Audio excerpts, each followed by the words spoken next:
want you to know that at the beginning of this year, we had a goal to work in Sandpoint and work with the pregnancy center there to try to reach Ponderay, Sandpoint, Hope, and Elmira, because it seems like that entire area had a lot of abuse going on, and it was not being, we weren't being successful in reaching those people. So the pregnancy center had called us and said, we're going to open up the bottom of this office, which was like the second floor basement kind of thing, and we want you to come, and we want you to be there, and we're going to let you decorate it any way you want. You can fix it up, and you can help it. All the I want to say the building and the that kind of thing that they were doing. Well, they just gave us like free grace to do the rest, and so several people stepped up and they gave us their money and time and materials, and we built this office, a really nice office in the basement of this building.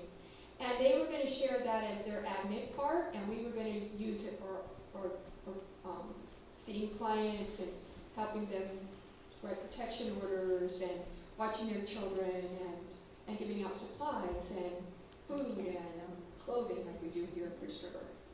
So we were there for almost a year, and as we stayed, the pregnancy center grew. And as they grew, they started down into the space that we had. And all of a sudden, it became incredibly hard for our clients to have any kind of confidentiality, because they had to navigate not only getting down the elevator, going down the stairs, or getting to where we were, but then they had to navigate all of the pregnancy center's people and what they were doing there to get to our office. And we got together and thought, God, it seemed to be such the perfect match for us. They were sending their clients to us. There were a lot of women, young girls especially, were being abused, and they needed to have our services, and we were right there for them. But it wasn't working out, and we just couldn't figure out why God would do that. And when it got to I'm going to say February, March, we had decided we have to move. We're going to have to move. Our clients stopped coming. They didn't want to come down there. It was just becoming so difficult and challenging for us. And we loved the people that were working the pregnancy center, and all the work they were doing. They started Ida Homes, which is a social service where people take in kids instead of them having to go to health and welfare, and there was just some amazing things happening, but it was so disruptive to what God was calling us to do. So we turned in our notice saying that we were going to lease the thing again with no place to go. So I started driving. All my people are all still working, and we were running 3 offices and trying to do that. I started driving, trying to find some place to rent. And in Sandpoint and Ponderay, you're looking at $1,200 a month and up for things that wouldn't even hardly work for us. And I just said, well, God's going to choose. He's just going to choose for us, and I'm just going to keep trying. And then COVID hit. And so that kind of shut down a lot for us. We became a necessary ministry and a necessary social service for that time. We had to shut down all our clothing stores because the people who worked them wanted to stay home and protect themselves, and nobody really understood what was happening. And we wanted to protect them too, so we closed that down, and our advocacy stayed open, and the women started coming. And we had no place to put them. We were so full, and we had so many people already in shelter. And we were really fortunate because obviously God knew this was going to happen, and He'd already talked to the hearts of other people, and they started calling us and saying, we're going to send you money so that you can take care of these people. So we called at the very beginning, we called all the hotels in Sandpoint and Priest River and Spirit Lake and any place, Old Town, Newport. Can we get deals on, during this time? And everyone said no. Everyone, the cheapest we could get was like $100 a day. They would drop to $25. And we knew that when you're first of all, when you have to shelter in place, you can't leave. Second of all, no one really understood this pandemic at the beginning, and there were a lot of fearful people. And the third part of that, these women were already fearful. That the person that they were afraid of was going to find them, that they didn't have the money to go anywhere anyway, that travel had kind of shut down and they couldn't go anywhere even if they wanted to. It was extremely difficult for them. And so we just said, we're going to leave it up to the Lord. We just have to do that. And 4 days after we made those calls, the hotel started calling us and saying, well, how about we give you a deal? Because nobody was traveling. And they had, all their rooms were empty, right? And all the people who worked in their hotels stayed home. So they had a very skeleton crew. There was no more, you get to have free breakfast. There was no more of that, right? There was no laundry services. You couldn't go to the exercise rooms. They were all had to be shut down. And so they started calling us. And we secured, I think, 17 rooms in 3 different areas. So we had Ponderay, Sandpoint, and Spirit Lake. And we just started putting families in them. And as they called, we put them in. So people called from Ponderay, we put them in Spirit Lake. People called from the south part of our county or Kootenai County, we put them in Ponderay. We just moved people around, we put them in the hotels, and now we had to serve them.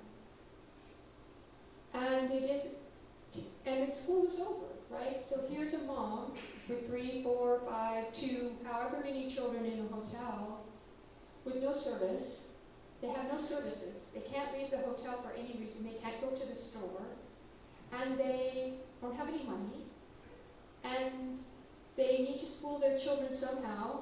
So they're trying to do the internet from the hotel, which is on their phones, which was extremely difficult because all the hotels shut down their computer areas. And they had no way to feed them except for a microwave.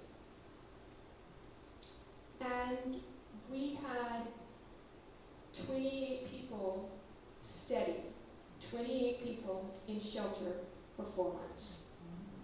Not counting our shelters. We're talking outside of our shelters, right?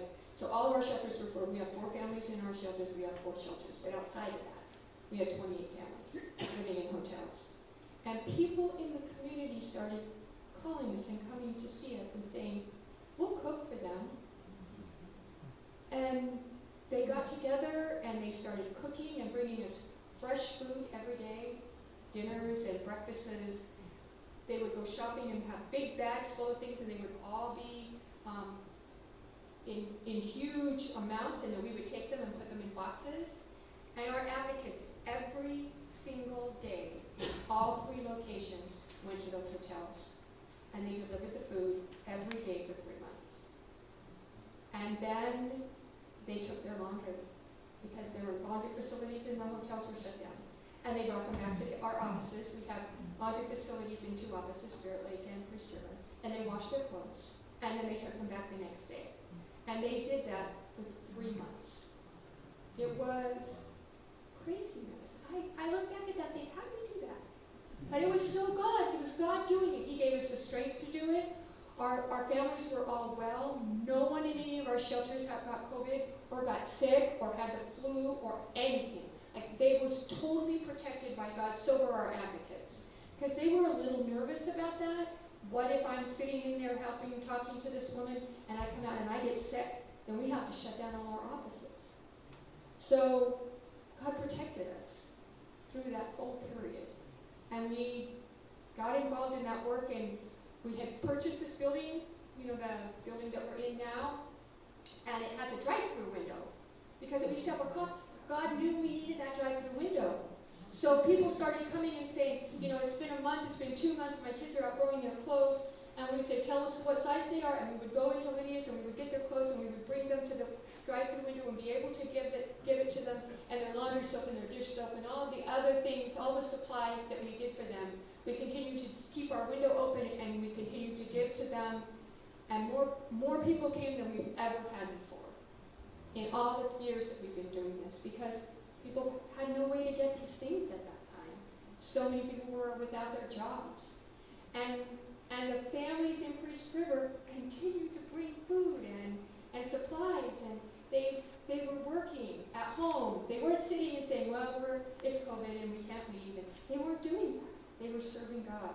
And we look back at that and think, how did that happen? How did we have the strength to do that? How did all of these people decide in their hearts to come to see us? Right? Because they weren't people who normally came to us. And so it was a great, we look back at it as a really great moment, God working there. Then we get back to Sandpoint, right? So now we're at the end. We have to move. And COVID's kind of slowing down, we're opening up, and people are moving around, and I'm back to driving that whole month, trying to find some place to move our Sandpoint office. And so I call our board together and say, I can't find anything. So what I'm going to do, what I'd like to do, is if we get to the last day and we have no place to move, let's put our stuff in storage. We'll put Sandpoint in storage till God gives us the right place. And we will continue to pay our part-time advocates to be on call. So if someone called, they have to call the Priest River office anyway to see someone. So if they call, our advocate will then call them. We had, I think at that time we had 4 crisis lines going at one time because it was so crazy. And they'll call them back, and then they'll meet them at a convenient place for them. And we're going to keep doing work. We're just going to have to make it look different. And the week before we were supposed to move, I had gone to Sandpoint with my daughter to have lunch. And I said, let's just go by this. I keep going by this one place here on the highway, and it doesn't have a for rent sign in it, but it always looks empty. So I'm going to go look at it again. You want to go look at it again? And it was a storefront. You walk right in, so you don't have to navigate anything to get to us, right? You open the door, there we are. And so we drive up, and I look in the window, and there's some carpets and flooring stacked, but that's it. That's all that's in this building. Next door is like a triplex. Next door is a tattoo parlor, and it was open. So I walked in and I said, so what's happening next door? And he said, oh, the guy there was going to sell carpets and tiles. It didn't work out. COVID shut his business down. And so I think he's moving out. And I said, well, do you know when he's moving? Well, he has a lease. I'm not really sure. So I'll give you the landlord's number. So he gave me the landlord's number. I called him and said, oh, come over. So he came, I waited. He was there in like 5 minutes, and he opened it up, and the place was a very small, one room, with a little bathroom area, perfect for us. Just walk in, satellite office, get it done, walk out. And I looked at it and I said, well, I think we can make this work. So I called my advocates who are working. I said, can I have them come over and look at it? He said, yeah. So on one side of this is a drug testing place, and on the other side is a tattoo parlor.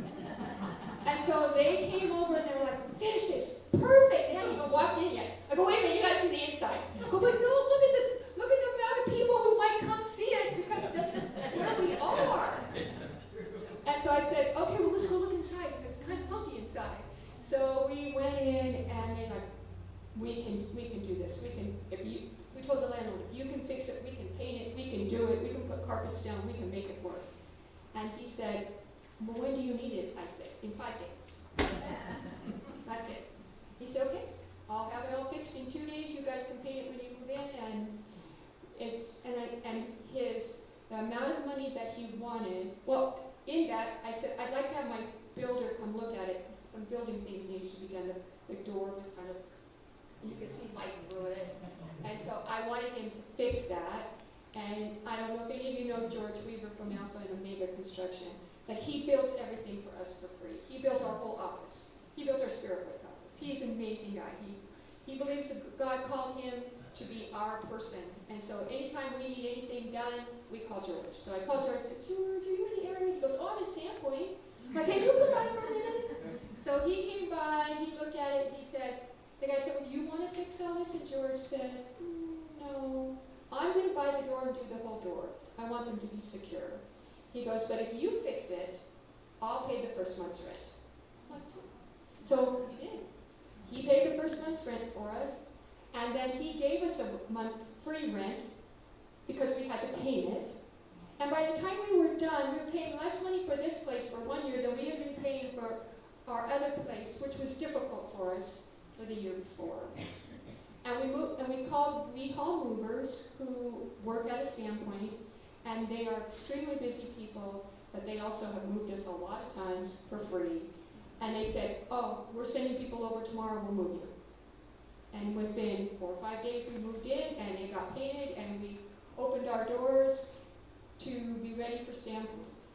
And so I told my daughter, we need to put our sign up, like we had a sign. And so let's shut down Priest River an hour early, and you ride out with me in the truck, and we're going to put up this sign. So we pushed my truck up underneath the sign, and the sign is ginormous. But it wasn't very heavy. Now my little zip gun.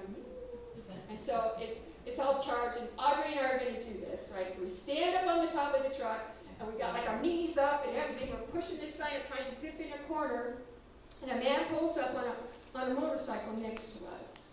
And he has somebody on the back.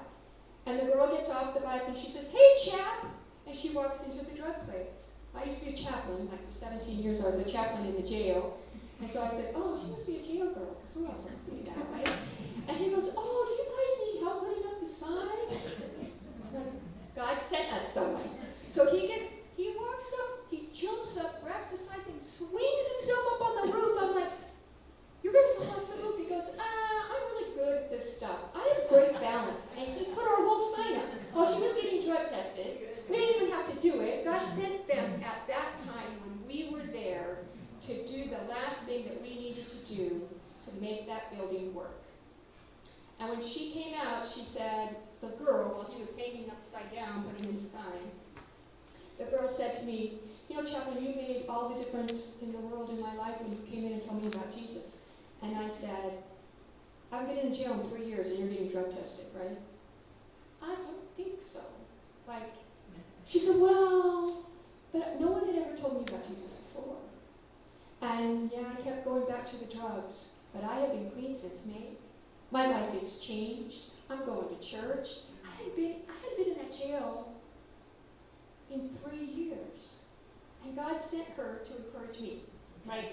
Because I'm like, oh, I'm so tired. I can't believe we're doing all this work, and I hope it works. And, you know, maybe all this stuff we're doing is really not helping as many people as we think. And God sent her. Amen. He sent her to encourage me. He sent the guy to help Audrey put the sign up, right? And to tell us that we are needed in that spot. And the girls that are there, they've been there now, I think 3 weeks. And every day that we've been there, somebody from either the tattoo parlor or from a drug testing thing has come in to talk to them. It is our perfect place for Sandpoint. And we would have never picked it. Like, I was looking for something in Ponderay or something big or something, you know, pretty. And so God blessed us with that. We are supposed to be there, maybe just for a year. I don't know that. But for now, we're supposed to be there. God moved us. And the day that we actually were finished painting and everything was done, and we were just like putting the finishing touches on, putting up our clothing racks and things in the bathroom because we didn't have any other room. But we could bring them out, right? A lady walked in, and she's an illegal immigrant from Mexico. She has 3 children. She couldn't marry the man, obviously, because she can't get married because she has no ID. He brought her here from Mexico 7 years ago, and he's incredibly physically abusive to her. And she has to stay, because if she leaves, she'll get deported. And he constantly tells her, if you don't do what I want you to do, I'm going to call ICE.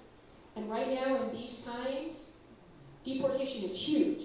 So if he calls, they're there, right? We've had them call on a lot of our girls before, and they have green cards, and you know that was their threat. And ICE shows up, and they show their green cards, and they say, well, you're legally here, and you aren't divorced yet. You're just separated, so there's nothing we can do. But this time, if they show up, they'll take her. And she won't be able to be with her children. He'll get the children because they were United States citizens. And there's no service we can get her. She can't get Medicaid, she can't get food stamps, she can't get any services because she's an illegal immigrant. And she came in and she sat with us. We helped her write a protection order, which she got. The judge gave it to her because the judge can't ask her in a protection order if she's legal or not legal, right? Only whether or not he was beating her or not beating her, and he was. And then she had to have a what we call a Zoom meeting with the judge to make it last. And the judge didn't ask her again, and she gave it to her and her children, which means the children cannot be with him for the next 6 months. So for 6 months, she was allowed to go back to her home that she was living in and take her children back to her home, but she doesn't have a job. She can't get a job. She cleans people's houses and she does laundry and she does those kind of things that to get paid cash for, but there's no way for her to work and take care of her children. She can't pay the rent. So she's depending on us to try to find ways to help her, and there really are very few. The best we can do for her is encourage her to move to some place that helps immigrants, like Boise. I have a huge law firm in Boise that does that. But even in that, we can't guarantee that she's going to get to stay. And so we may help a lot of people, like, for instance, this lady, we've been giving her food. She's trying to find other people to work for. We're giving the kids the things that they need, like, toothpaste and all that kind of thing. But it's a difficult thing. We don't always win. There are things that we cannot do. And I still think that God knows that, right? He sent her to us because he expects us to do something. And so we do what we can do. And we don't think that we are God, because we are not. I wanted to read a scripture that really tells you what these women tell us when they come in. And I think it's in Ecclesiastes 4, but I think it's really important because it's almost like they say these words in a different way, in a now English way, but it's still this. It says, I turned away and thought about all the kinds of oppression being done under the sun. I saw the tears of the oppressed, and they had no one to comfort them. The power was on the side of the oppressors, and they had no one to comfort them. So I considered the dead happier, because they were already dead, than the living who must still live their lives. But happier than either of them is the one who was never even born, because he has not yet seen the evil things that are done under the sun. That's how they come to us. They come to us feeling like that they have no power, that everyone else has power except them. And Priesthood of Ministries wants to give them their power back. That God is all-powerful.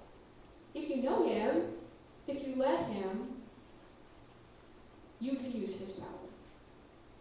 And so I think that, I don't know what else I know there are other stories that I told you, but I can't remember them at the moment. I just want to say that God is, in our agency, God keeps doing work that we never knew was going to happen. We started off as a women's Bible study. There were 15 of us going to Bible study. That was all of it. That was the whole thing. And as the next thing came up, as someone came in and said, I need to have this, we all looked for a way for that to happen. And God would send that person in. And then we grew. And we had paralegals, and we had counselors, and we had daycare providers, and we had people who worked in Lydia's, and then we ended up going to Spirit Lake, and God worked there, and he decided that we need a bigger place, so a man and his wife bought us a place and said, here you go, we'll fix it up for you, and we were dumbfounded, but this wasn't in our plan, and we started there, and people came forward, and they work it, and we have, I don't know how many volunteers and people we have working there, but they run a clothing store there, and they run the Advocate Center there. And then look at what happened in Sandpoint. And we're busy, and the people keep coming, and we pulled the board together. We just pulled the board together and said, how did this happen? Like, we are here. How did we get here? And it seems huge to us. There's so much money that it costs to run all these offices and all these people and to take care of all of this, and God has provided it every time. We have never turned anybody away because of money. During COVID, we mailed people everywhere. It's like, you want to go home? Okay. Somebody gave us money last week. We'll buy you a ticket. We'll buy you a train ticket, a bus ticket. We'll send you home. We never had that money before. And what better support than to be with your family in a pandemic, right? Where you're unsure and you're scared and you don't know what's going to happen. What better place to be? I do want to tell one story about one woman who came. We had a lady who called the office during the pandemic, and she didn't sound like a lady, so we were very confused by her very low voice. And she had been beaten pretty good, and the police had picked her up, and then they dropped her off in front of a hotel and said, there you go. She didn't have any money, and she was in Sable, and she went into the hotel, and they gave her our number, because we had been using them, not this time, but in the past, and said, you need to call these people. So she called us, we went and picked her up. And we brought her to the office. She definitely was a man. And she said to us, I just want you to know ahead of time that I'm a tranny. And I had surgery, and I want to tell you what happened to me. I live in Alaska, and I met this man in Sandpoint, and he knew that I was a transsexual, and he flew me over here, and he was going to be my boyfriend, and then he started beating me, and he kept beating her. I don't remember. And she said, and I just want to go home. I don't want to be here. I don't have any money. He took my medication and flushed it down the toilet. So now she was taking hormones to make her be a woman. And now she was growing a beard, and she wanted to not look like that. And she was devastated. She was broken. And so, terrific advocates sat with her, prayed with her, went and got her some new clothes, got her a razor and shaving things so that she could feel good about herself. She was with us for 4 days. We got her a airplane ticket back to Alaska, and then she had to wait there for 3 days while they got a little plane. Because of COVID, these little planes were only flying every so often, and they only allowed so many people on a plane because of COVID. So she had to wait. We got a hold of the domestic violence center up there, and they took her in. So she flew to the airport, they picked her up, they took care of her, and then she flew back to be with her family in whatever village she lived in. And after that was all over, we went, wow, that's never happened to us before. That was a new one. But brokenness is brokenness. We gave her a Bible, we prayed with her when she got there, we prayed with her before she left on her trip. We let her know that God loved her, right where she was, however that was.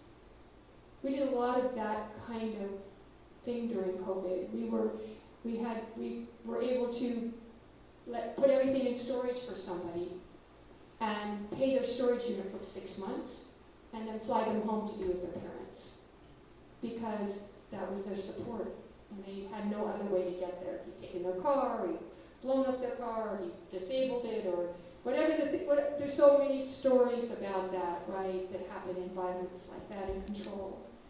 But being able to just be the hands and feet of Christ, just to love people where they are, not to encourage that behavior. So I know that people say, well, you don't encourage the behavior. That's not up to us. That's not mine. We don't know that part. But that's between God and each person who comes in. Whether they have an addiction to something or whether they're transsexual or whatever it is, that's between them and the Lord. We want to show them Jesus by loving them, helping them, encouraging them, giving them the strength to move forward in a healthy way and to let God do the work in their lives. So, in all of that, things are sort of kind of back to normal. We have new people working at Lydia's now, so Lydia's is up and running again, and people are being able to come inside, one family at a time, and get the things that they need and spend their time in there. Phoebe's is still struggling. We only had 2 people that came back for the clothing store in Spirit Lake. So we're waiting on God to send people there so we can get that open, because when they're open on those 2 days, they have like 30 families each day, because they're only open 2 days and people are struggling to clothe their children as they're growing and not being able to either purchase clothes or to be able to get someplace to buy clothes, right? So we're still hoping that God is going, well, obviously, we're hoping that God sends people soon, because obviously we want everything now, but we still know that He's doing His work there, and it's our job, our responsibility as believers to be the hands and feet of Christ and put our feet on the ground and to be there and to do the work. It's easy to give people money. And I'm not trying to offend anyone, but it's really easy to throw $20 at us and say, here you go. It's really easy to do that. But it's really much harder to show up there and say, I'm going to serve in this place. I went and talked to Peninsula Church 2 weeks ago, and I said, we're missionaries in Africa, but Africa is North Idaho. It is the truth. This is a mission. We work, when you go to Africa to do a mission trip, you don't say, well, I'm really kind of tired today, I don't think I'm going to show up. You just don't do that, right? You do the work, because God called you to the work, because you're doing the work for Him. It's the same thing here. There's so much violence happening right now.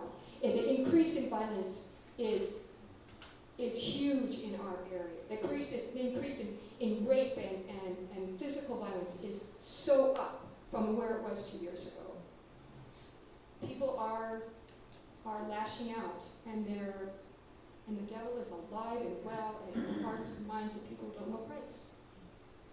And so, no better time than now, right, to show them Jesus by what we do. So, anyway, that's it for me. Does that sound good? That sounds great. Do you want questions or anything? Huh? Anybody have any questions? No, yay. Okay.